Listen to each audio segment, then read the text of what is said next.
Congratulations, you have your first piece of cast iron cookware. This will be the most versatile tool in your kitchen. You can use it over an open flame at your campsite. You can cook with it on your stovetop. You can even bake with it in your oven. But first you have to figure out how to use it. Well, welcome to Little Cast Iron 101, where we hope to take away some of the mysteries.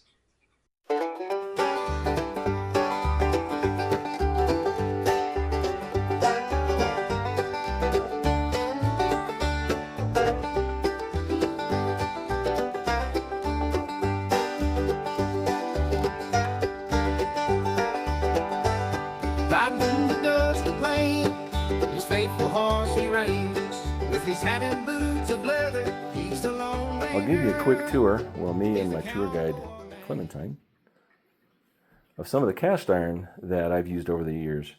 This little 6-inch skillet gets most of the use here at home. We keep it not too far from the stovetop. It's great for cooking eggs, and they slide right out of there, and I'll show you that later on in the video.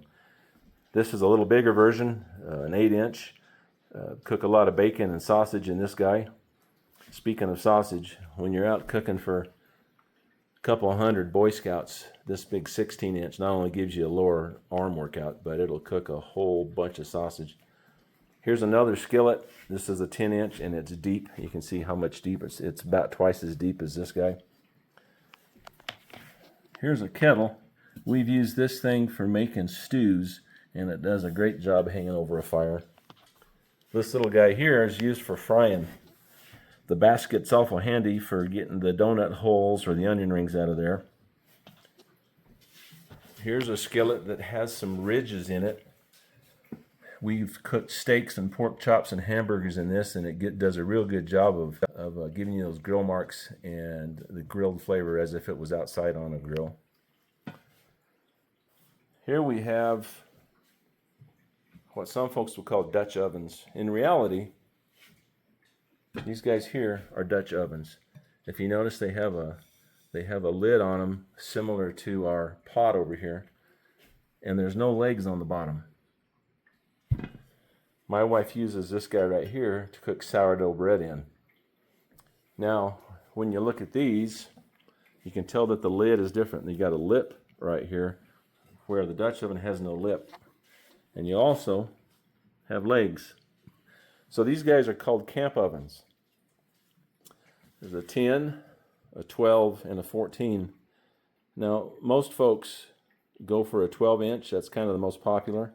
Since there's only 2 of us anymore, kids are all grown and gone, the 10-inch get a lot of use around here. But this big 14, it's kind of a shallow 14. This was my biscuit oven. It's only had biscuits in it ever, and it's retained that flavor. So the flavor of biscuits cooked out of this are just wonderful, and that puts out a good number of them for those scout camps that we were on so often. Now this little guy over here is also a Dutch oven. There's no legs on it. But this one belonged to my grandmother and handed down to me by my dad. Didn't have a lid, so I had to replace it with it's actually a camp oven lid. I need to get a lid more like this for it. But super smooth inside, well seasoned, kind of thin walled compared to these other ovens. As you can see, this is a little thicker than this. So different manufacturers have different ways of making these. But anyway, here's a quick tour of what I cook with, and we'll talk about how to care for these, cook on them, and to season them here in just a bit. This little 6-inch skillet was my first piece of cast iron. It was given to me as a housewarming gift almost 40 years ago. Now, it didn't look like this when I first received it. It looked more like this guy here, and it felt more like this too. If you run your fingernail over this, it's like sandpaper, and there's a reason for that. This skillet was made from a mold of compressed sand. Molten cast iron is then poured into that mold, and when it's cooled, this is what comes out of that mold, and it has the same texture as the sand mold. Well, this is not any good at all for cooking on, and you certainly aren't going to get any non-stick properties out of this. It takes a lot of work and a lot of use to get it to this shape. The process we go through to prepare a new piece of cast iron for use is called seasoning. Until somewhat recently, when you purchased a new skillet or Dutch oven, it was coated with wax or an oil to prevent rust. The one you're looking at right now has a wax coating on it. You cannot cook on it at this point. The cast iron needs to have the preservative removed and then thoroughly washed.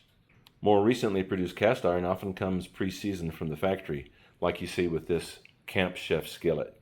Seasoning is the process of building up layers of carbonized cooking oil baked into the cast iron cookware through a process called polymerization. This seasoning fills in the pores in the cast iron, creating a hard, blackened, non-stick surface that prevents rusting and makes it easier to release the food.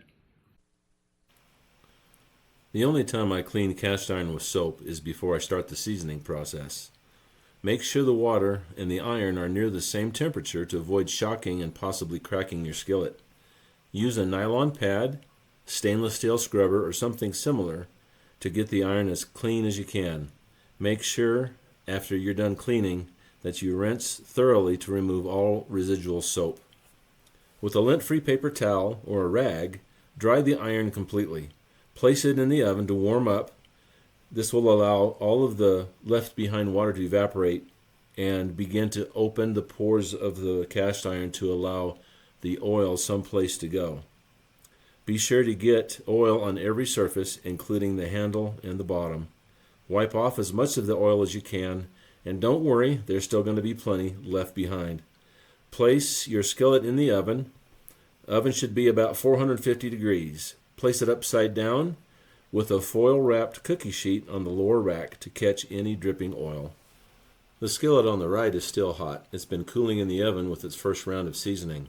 I'll repeat this process at least 3 times. After that, the best next step is to cook with the skillet or Dutch oven. Deep frying is a good way to build up that protective coating quickly. So make some donut holes that you and your cast iron will enjoy. Well, which oil do you use for your seasoning? That's a great question. If you do an internet search, you'll find an opinion for every day of the week. Higher saturated fats such as bacon grease are not ideal due to how fast they can go rancid. Highly unsaturated fats are preferred.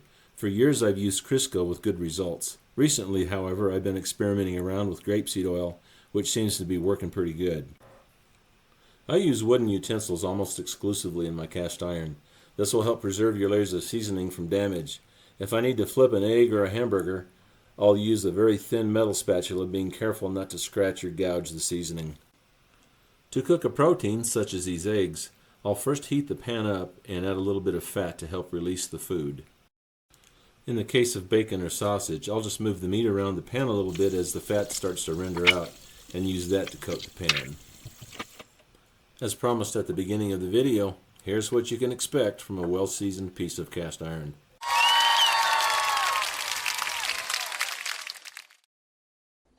Well, now that you're through cooking, it's time to take care of your iron. To clean my cast iron, it is often sufficient to simply wipe the surface with a rag or a lint-free paper towel. If there are some stubborn food particles left behind that won't wipe up, simply heat up some water just short of boiling and gently scrub your Dutch oven or your skillet. Try not to boil the water, as this may loosen some of your seasoning. When the iron is clean and still warm, give it another thin coat of oil before putting it away. Just to review some of what we talked about today, remember you want to start with a good foundation, so make sure your cast iron is clean and dry. You need to get it heated up a little bit to open up those pores and start your seasoning process with the vegetable oil of your choice. 2 or 3 times should get you about where you need to be to start cooking.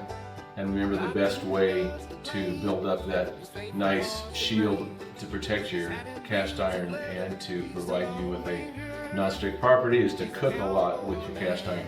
Your food will taste great and you'll end up with a kitchen utensil that will last you throughout your lifetime and be able to pass down to generations. So thanks for stopping by. If you like what you've seen, hit the subscribe and like button, and maybe even share this video with somebody that might be new to cast iron. And we'll see you next time.